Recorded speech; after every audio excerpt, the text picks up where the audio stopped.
Miguel, maybe we can start with you. How'd you get involved in your company and why do it? Why bother? I think You can see all the entrepreneurs going, why bother? Oh my God, how did I get into this thing?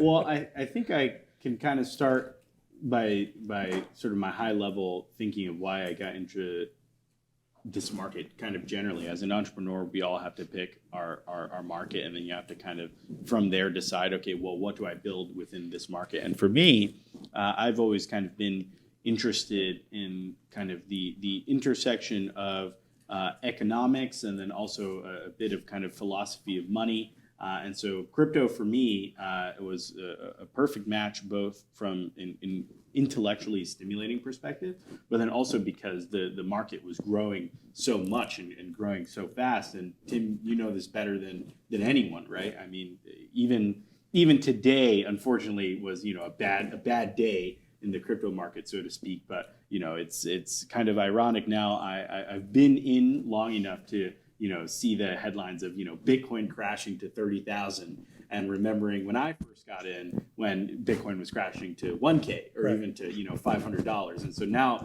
I'm starting to see how many people take a short-term perspective with something where when you take the long-term perspective, it's very obvious that it's still in a very large kind of phase of growth.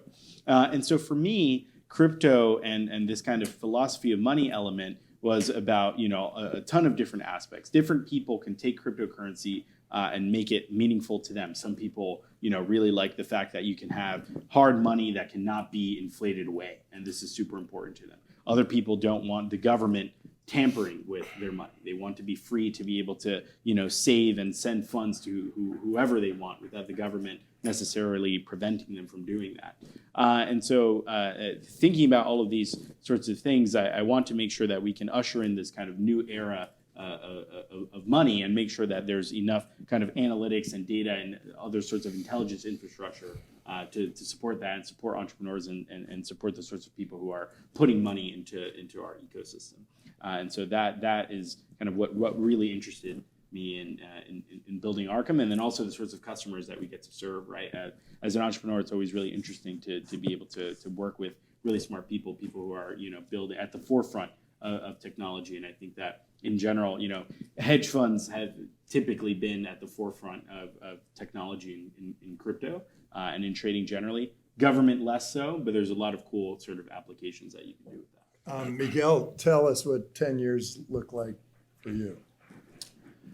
I think 10 years down the road, and I think, Tim, you'd agree with this, hopefully there's going to be, way more proliferation of cryptocurrency.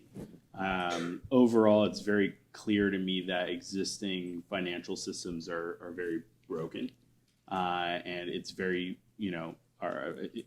everything is broken from, the service layer to the, banks and financial institutions themselves that service us and service the way we kind of gatekeep and custody our money.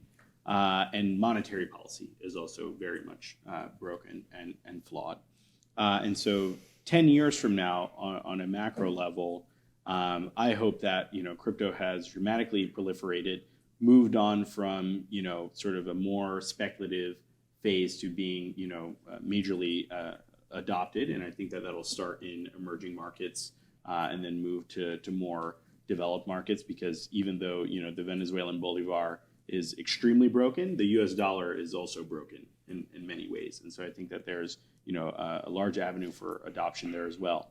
And over time, as more and more people get onboarded onto crypto and make their choice of Bitcoin versus Ethereum versus Solana versus a number of other sorts of chains and different protocols, Arkham can be there to essentially take all of this information and then figure out how to best service customers and best understand how people around the world are moving their money in order to make all of that significantly more efficient, given it's such an important part of our lives.